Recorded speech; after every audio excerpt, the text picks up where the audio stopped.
खऱ्या अर्थाने आज किशोरभाऊ दराडे यांचा हा विजय झालेला आहे। आज हा कार्यकर्त्याला हा विजय आम्ही समर्पित करतो। गेल्या 1 महिन्यापासून कार्यकर्ते अतिशय जोमाने काम करत होते आणि नाशिक जिल्ह्यातील नव्हे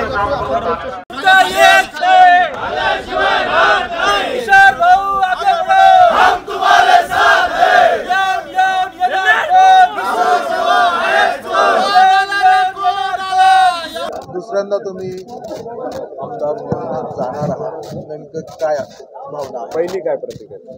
नाही, खरोखर मला खूप आनंद झाला आहे का ह्या मतदारसंघामध्ये रिपीट कोणी आमदार होत नाही। बरेचसे मला लोक म्हणायचे, भाऊ हा इतिहास तुम्ही मोडणार आहात का? एकदा आमदार झालेला माणूस परत ह्या मतदारसंघात कधी आमदार झाला नाही। पण मला एक आत्मविश्वास होता, माझे शिक्षक माझ्यासाठी अहोरात्र प्रयत्न करतील, मला आमदार करतील। आणि खरोखर माझ्या शिक्षकांचं इतकं कष्ट आणि इतके प्रयत्न केले आणि त्यांनी खरोखरच मला आमदार केला।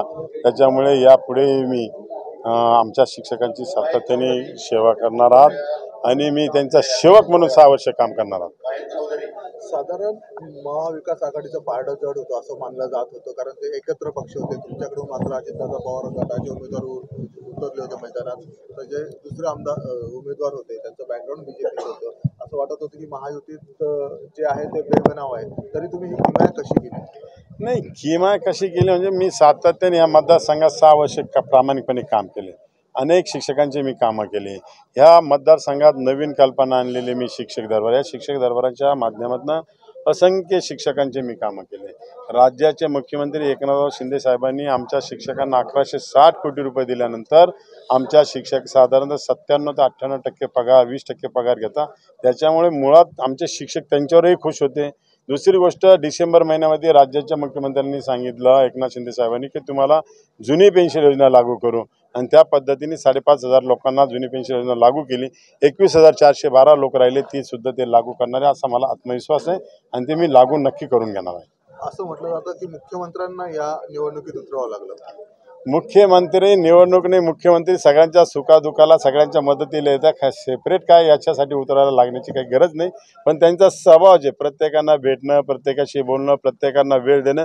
मुख्यमंत्री इतके संयमी मुख्यमंत्री आहे, आमच्या शिक्षकांच्या प्रश्नासाठी 3-3 तास देता।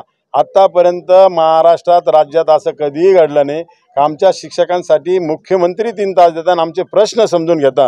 ही आमच्या शिक्षण विभागासाठी सगळ्यात मोठी अभिमानाची आणि स्वाभिमानाची गोष्ट। मी आता निवडून आल्यास प्रामुख्याने आमचे 3 प्रश्न प्रलंबित आहे, ते नक्की सोडवणार आहात। एक तर जुनी पेन्शन योजना लागू झालेली, त्यातले फक्त 21,000 लोक राहिले, त्यांचा प्रश्न पहिले सोडवणार आहे।